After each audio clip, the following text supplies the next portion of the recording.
J'annonce à quelqu'un ce soir que ce que Dieu est sur le point de faire est un grand témoignage. Tu vas penser à l'affliction. Quand tu regarderas la vie, tu te diras, le Seigneur m'avait vraiment rencontré. Le Seigneur ne m'avait pas menti. Le Seigneur avait vraiment un plan. Le Seigneur était vraiment au contrôle. Il dit, le Fils sort de cette affliction-là.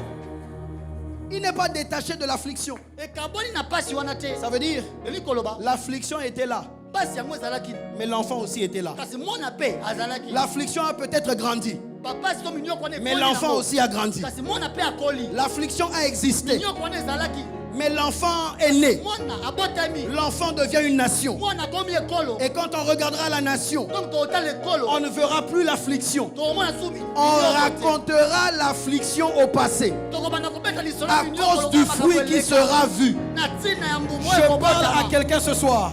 Il y a des afflictions que tu conjugueras au passé.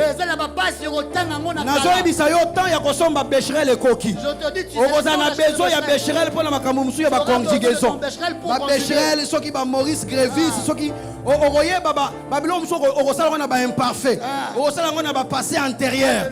On a passé simple. On a passé composé. Quand j'étais, je fus, j'étais en train de. Je ne sais pas comment tu vas conjuguer, mais tu auras besoin de plusieurs passés pour parler de l'affliction qui a laissé place au fruit des entrailles. Je parle à quelqu'un ce soir. L'heure de la conjugaison est arrivée. L'heure de la conjugaison viendra. Tu conjugueras dans diverses formes du passé ce que tu as traversé parce que Dieu a préservé le fruit. Tu diras, j'avais peur pour l'appel. Je pensais que je n'y arriverais jamais.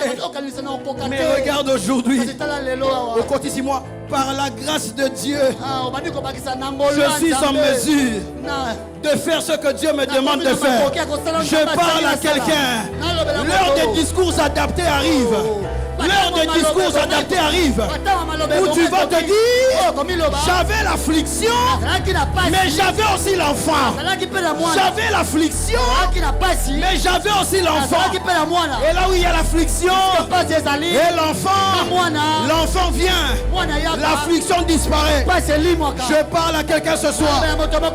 J'invoque le Dieu qui rencontre Agar. J'invoque le Dieu qui rencontre Agar. Il se révèle à quelqu'un ce soir. Il se montre à quelqu'un ce soir. Et que sa visitation arrive. Et pendant ce moment dans le désert, quand on regarde dans l'histoire biblique, Agar est parmi les premières personnes, si pas la première personne, à donner un nom à Dieu. C'est Agar la première personne. Elle a dit Ata El Roi. N'ai-je pas vu? N'ai-je pas vu? Après qu'il m'ait vu. Ata El Roi. Qui est en train de le dire? La dame des ambiguïtés. La dame de la confusion devient la pionnière de ceux qui appellent Dieu d'un nom qui vient de l'homme par rapport à ce qu'ils ont vu de Dieu. Je parle à quelqu'un. Ton ambiguïté, tes situations difficiles à définir peuvent donner un couloir à ce que tu deviennes un pionnier dans un domaine ou un autre. Agar devient la pionnière. Elle dit Ata El Roi. Ata El Roi. Même Abraham, son maître, qui dit j'irai, le dit après. Elle a dit Ata El Roi avant qu'Abraham ne dise j'irai. Abraham dira j'irai. Mais Agar a déjà dit Ata El Roi. Abraham passera après que Agar ait déjà parlé. Je parle à quelqu'un ce soir. Dieu peut te faire passer devant là où tu étais toujours derrière. Parce qu'il a un plan. Parce qu'il a un projet. Parce qu'il a un calcul. Parce qu'il a quelque chose qu'il veut. Parce qu'il y a quelque chose qu'il vise.